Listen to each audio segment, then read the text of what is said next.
नमस्कार, मैं जानवी एनएसडीएल की ओर से एनपीएस की पाठशाला में आपका स्वागत करती हूँ।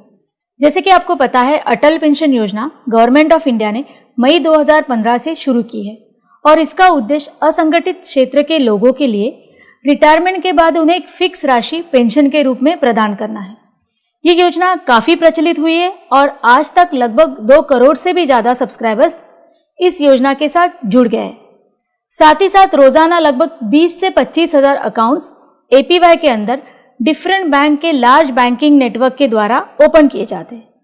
क्योंकि एपीवाई अकाउंट सेविंग अकाउंट के माध्यम से ही ओपन किए जाते हैं, इसके इम्प्लीमेंटेशन में बैंक और उनके ब्रांचेस का महत्वपूर्ण रोल है।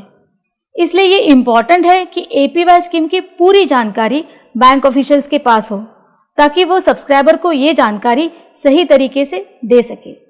लेकिन अक्सर देखा गया है कि एपीवाई सब्सक्राइबर्स और ब्रांच ऑफिशियल्स के पास इसकी पूरी जानकारी नहीं होती। इसलिए इस वीडियो में हम बात करेंगे, अगर कोई bank customer APY account open करना चाहता है तो ब्रांच ऑफिशियल कैसे उन्हें गाइड करे, जिससे सब्सक्राइबर का एपीवाई अकाउंट सीमलेसली ओपन हो। साथ ही साथ हम इसकी भी चर्चा करेंगे कि ब्रांच ऑफिशियल और क्या क्या सर्विसेज एपीवाई सब्सक्राइबर को दे सकते हैं। और इस टॉपिक पर बात करने के लिए मेरे साथ मेरे सीनियर कलीग राहुल जी हैं। राहुल जी, एनपीएस की पाठशाला में आपका स्वागत है। थैंक्स जानवी। मुझे ये बताइए, एपीवाई अकाउंट ओपनिंग में बैंक ब्रांच का क्या रोल है? जानवी, ब्रांच ऑफिशियल के लिए एपीवाई में सब्सक्राइबर के रजिस्ट्रेशन की प्रक्रिया एकदम आसान रखी गई है। एपीवाई रजिस्ट्रेशन एक्टिविटी को उनके नॉर्मल बैंकिंग ऑपरेशन से जोड़कर रखा गया है। एपीवाई रजिस्ट्रेशन फॉर्म सबमिट किए जाने पर ब्रांच ऑफिशियल सब्सक्राइबर के अकाउंट नंबर को वेरीफाई करता है। वेरिफिकेशन के बाद उसके पर्सनल डिटेल्स उनके स्क्रीन पर पॉपुलेट हो जाते हैं।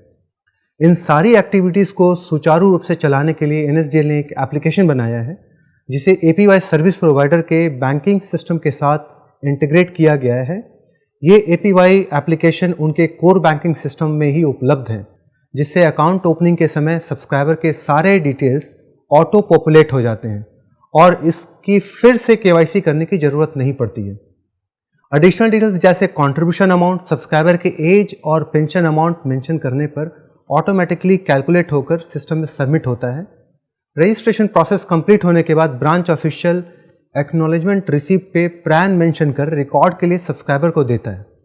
लेकिन बैंक ब्रांच को 2 बात की ध्यान रखनी जरूरी है। एक, जब कभी भी कोई सब्सक्राइबर एपीवाई अकाउंट ओपन करने के लिए आता है तो सबसे पहले सब्सक्राइबर से ये जानना बहुत ज़रूरी है कि उसके पास पहले से कोई एपीवाई अकाउंट नहीं है, क्योंकि एक व्यक्ति सिर्फ एक ही अकाउंट ओपन कर सकता है।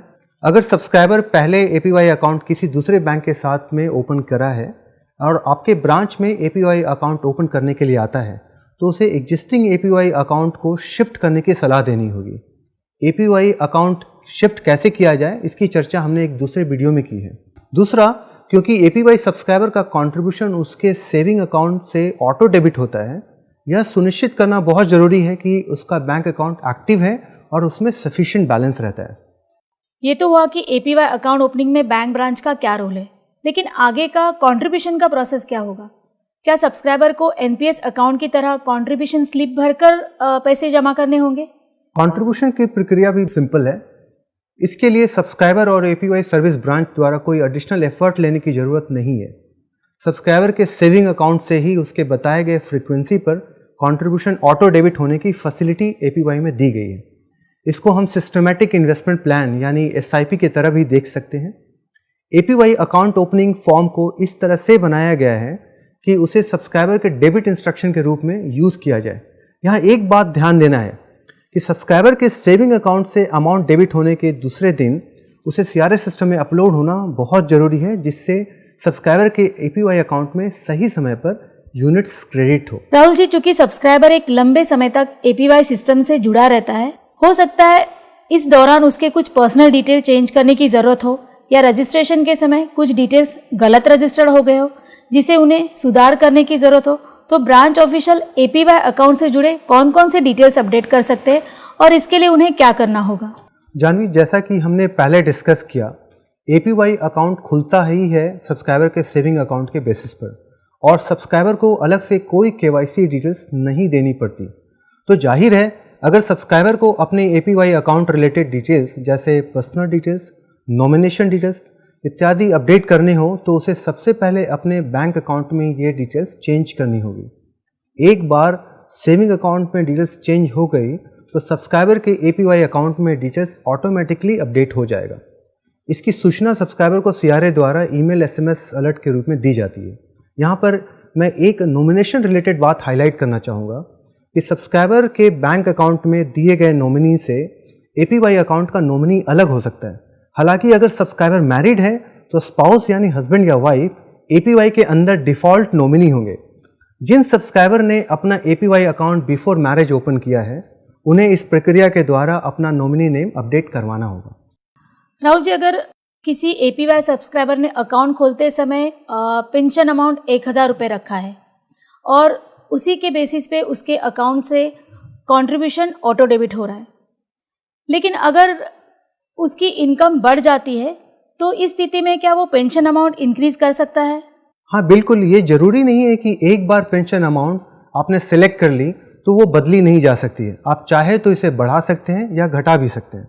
इसके लिए बैंक ब्रांच को सब्सक्राइबर से subscriber details modification and change of APYSP form भरकर लेना होगा। रिक्वेस्ट प्रोसेस होने के बाद सब्सक्राइबर के चुने गए पेंशन अमाउंट के अनुसार सब्सक्राइबर का रिवाइज कॉन्ट्रीब्यूशन अमाउंट उसके सेविंग अकाउंट से अगले महीने से डेबिट होना चालू हो जाएगा। और अगर कोई सब्सक्राइबर अपना कंट्रीब्यूशन फ्रीक्वेंसी चेंज करना चाहे तो वो चेंज कर सकता है? हाँ जानवी, सब्सक्राइबर अपना कंट्रीब्यूशन फ्रीक्वेंसी कभी भी चेंज कर सकता है। जैसे कोई सब्सक्राइबर मंथली कंट्रीब्यूशन कर रहा है लेकिन किसी कारणवश उससे मंथली कंट्रीब्यूशन करना संभव नहीं है या उसके इनकम पैटर्न में बदलाव के चलते यह संभव नहीं है तो वह फ्रीक्वेंसी चेंज कर क्वार्टरली या हाफ ईयरली कर सकता है। इसके लिए भी उसे APY बैंक ब्रांच में रिटर्न रिक्वेस्ट देनी पड़ेगी। राहुल जी, एक आखिरी सवाल, आप मुझे ये बताइए कि APY सब्सक्राइबर्स को एम्पावर करने के लिए क्या क्या सुविधाएं दी गई है? सबसे पहले तो उन्हें अपने अकाउंट से अपडेटेड रहने के लिए NSDL की तरफ से एक मोबाइल ऐप दिया गया है। इस ऐप के थ्रू वे अपना account details, recent contribution details देख सकते हैं, ट्रांजैक्शन स्टेटमेंट तथा पैन कार्ड भी देख सकते हैं या डाउनलोड भी कर सकते हैं। मोबाइल ऐप में सब्सक्राइबर पैन तथा रजिस्टर्ड मोबाइल नंबर पर भेजे गए OTP के द्वारा लॉगिन कर सकते हैं। इसके अलावा सब्सक्राइबर हमारी वेबसाइट www.npscra.nsdl.co.in के APY सेक्शन में जाकर APY के बारे में और अधिक जानकारी प्राप्त कर सकते हैं। साथ ही साथ अपना APY ट्रांजैक्शन स्टेटमेंट तथा पैन कार्ड डाउनलोड कर सकते हैं। मैं यहाँ एक बात बता दूँ कि NSDL सब्सक्राइबर के रजिस्टर्ड एड्रेस पर सालाना एनुअल ट्रांजैक्शन स्टेटमेंट भी भेजती है। सब्सक्राइबर आपके ब्रांच आकर भी ट्रांजैक्शन स्टेटमेंट रिक्वेस्ट कर सकता है। ऐसी स्थिति में बैंक ब्रांच को APY मॉड्यूल से स्टेटमेंट जनरेट करके उसका प्रिंट आउट सब्सक्राइबर को देना होगा। धन्यवाद राहुल जी, इतने अच्छे तरीके से APY के बारे में हमें जानकारी देने के लिए। मैं इस वीडियो के माध्यम से APY बैंक ब्रांचेस को अनुरोध करना चाहूंगी कि इसे वे अपने कलीग्स तथा सारे ब्रांचेस में शेयर करें ताकि वे APY सब्सक्राइबर्स को अच्छी सर्विसेज दे सके। दोस्तों, इस वीडियो में बस इतना ही। APY वीडियो सीरीज के अगले वीडियो में हम APY से जुड़े कुछ फ्रीक्वेंटली आस्क्ड क्वेश्चंस के बारे में चर्चा करेंगे। NPS और APY से जुड़े कुछ और वीडियोस देखने के लिए हमारे इस चैनल को सब्सक्राइब करें। धन्यवाद।